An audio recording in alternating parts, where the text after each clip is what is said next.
देखो एग्जाम्पल एक में खास दम नहीं, उसको हमने छोड़ दिया है। दूसरा देखो, एक समबाहु त्रिभुज की भुजा 2a, उसके शीर्षों के निर्देशांक ज्ञात कीजिए।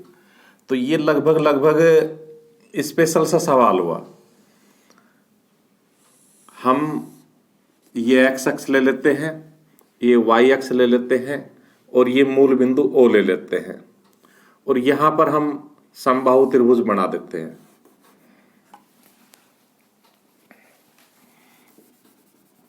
तो इस समबाहु त्रिभुज के शीर्षों के निर्देशांक हमें ज्ञात करने हैं। तो देखो, ये ओ ए बी एक समबाहु त्रिभुज हुआ, इसकी तीनों भुजाएं बराबर हुई, जिसकी ये भुजा 2a दी हुई है। तो इसके शीर्षों के निर्देशांक हमें ज्ञात करने हैं। ये भी 2a है, ये भी 2a है और ये भी 2a है।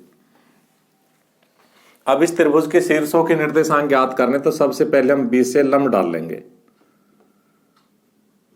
जब लंब डालेंगे तो ये लंब इसको सामने वाली भुजा को समद्विभाजित करेगा। ये हमें प्रूव करने की आवश्यकता नहीं कि समद्विभाजित कैसे करेगा। अब ये समद्विभाजित करेगा तो हम यहाँ पर C बिंदु ले लेते हैं इसको। तो इस प्रकार से, क्योंकि दो भाग हो गए, तो ये भी A हो जाएगी, इधर की भी A हो जाएगी। अब हम इस समकोण त्रिभुज में पाइथागोरस प्रमेय लगाएंगे, क्योंकि लंब हमने डाला है, और पाइथागोरस प्रमेय लगा के हम BC ज्ञात कर लेंगे। तो हम क्या लिखेंगे? हम लिखेंगे BC लंबवत OA खींचने पर OC बराबर कितनी हो जाएगी? OC बराबर हो जाएगी CA और बराबर हो जाएगी 2a/2, यानी कि A। अब हम लिखेंगे समकोण त्रिभुज OBC में, समकोण त्रिभुज OBC में, OBC यानी कि ये वाला समकोण त्रिभुज में BC का स्क्वायर यानी कि लंब का स्क्वायर प्लस आधार का स्क्वायर यानी कि 1 का स्क्वायर बराबर 2a का स्क्वायर यानी कि कर्ण का स्क्वायर। इस प्रकार से हम BC स्क्वायर तो यही रख लेंगे और ये 2 का स्क्वायर 4a स्क्वायर और ये a स्क्वायर उधर जाके घट जाएगा। तो हमारे पास इस प्रकार से BC स्क्वायर का मान आएगा 3a स्क्वायर। हम अगर यहां से स्क्वायर हटा देते तो इसका अंडर रूट हो जाएगा, तो 3 का तो वर्गमूल निकलता नहीं और a स्क्वायर का a। इस प्रकार से हमारे पास ये डिस्टेंस भी आ गई √3a लिखेंगे। इसलिए त्रिभुज के शीर्षों के निर्देशांक, देखो किसी भी निर्देशांक को जब हम ज्ञात करते हैं तो ये तो मूल बिंदु है, इसलिए 0 0 हो गया।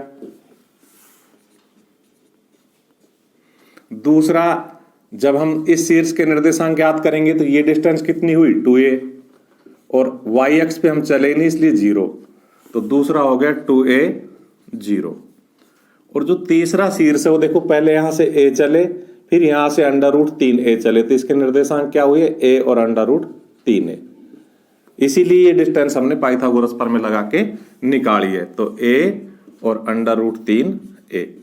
इस प्रकार से आपके त्रिभुज के तीनों शीर्षों के निर्देशांक आ गए। देखो, हमने तीसरा एग्जाम्पल भी इसलिए छोड़ दिया कि वो बिल्कुल सीधा है कतई। अतः अब चौथा एग्जाम्पल लेते हैं। क्या दिया हुआ है? इन दो बिंदुओं के बीच की दूरी 5 दे रखी है, अर्थात हमसे दे रखी है दो बिंदुओं के बीच दूरी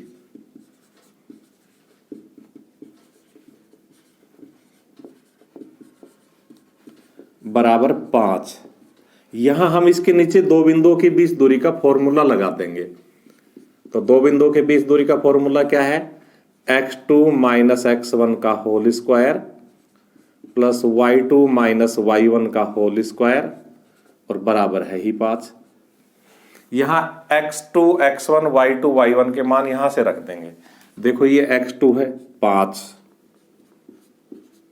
माइनस x1 x का होल स्क्वायर, y2 7 y1 3 का होल स्क्वायर बराबर 5 का स्क्वायर। जब हम इधर से अंडर रूट हटा देते हैं, अंडर रूट हटा दिया हमने, तो उधर स्क्वायर करते हैं। इसको a माइनस बी के होल स्क्वायर से खोल देंगे तो a स्क्वायर, 5 का स्क्वायर 25, माइनस 2ab तो 5 दूनी 10x, 2 पंजे 10, 2ab में जो 2 आ रहा है ना वो 2 पंजे 10 और b की जगह x, प्लस b स्क्वायर की जगह x स्क्वायर, और 7 में से 3 गए तो 4 का स्क्वायर और बराबर 5 5 25। इस प्रकार से 25 से तो 25 कट जाएगा और हमारे पास क्या आएगा, पहले x स्क्वायर आगे लिख लो, फिर माइनस 10x और फिर प्लस 4 चौक 16 बराबर 0। अब ये द्विघात समीकरण बन गए, इसको हल कर लेंगे हम, जैसे तीसरी प्रश्नावली में हमने आपको सिखाया भी है।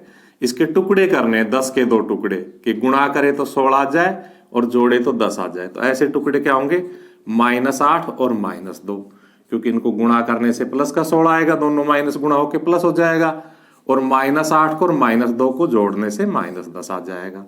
तो हमारे टुकड़े क्या हुए, x स्क्वायर, एक तो हुआ -8x और एक हुआ -2x, प्लस 16 बराबर 0।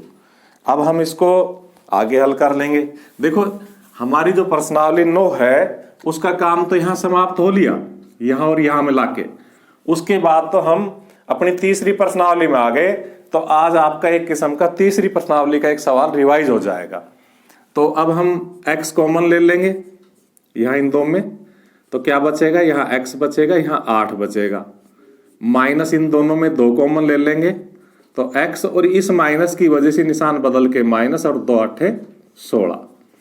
अब दोनों में x -8 कॉमन आ जाएगा, तो हमारे पास यहाँ क्या बचा, x, और यहाँ क्या बचा, -2 बराबर 0। लिखेंगे या तो x -8 बराबर 0, इंप्लाइज x बराबर 8, या फिर x -2 बराबर 0, इंप्लाइज x बराबर 2। इस प्रकार से हमारे x के 2 मान संभव है, एक तो 8 और एक 2, दोनों से ही इन दो बिंदुओं के बीच की दूरी 5 बनेगी।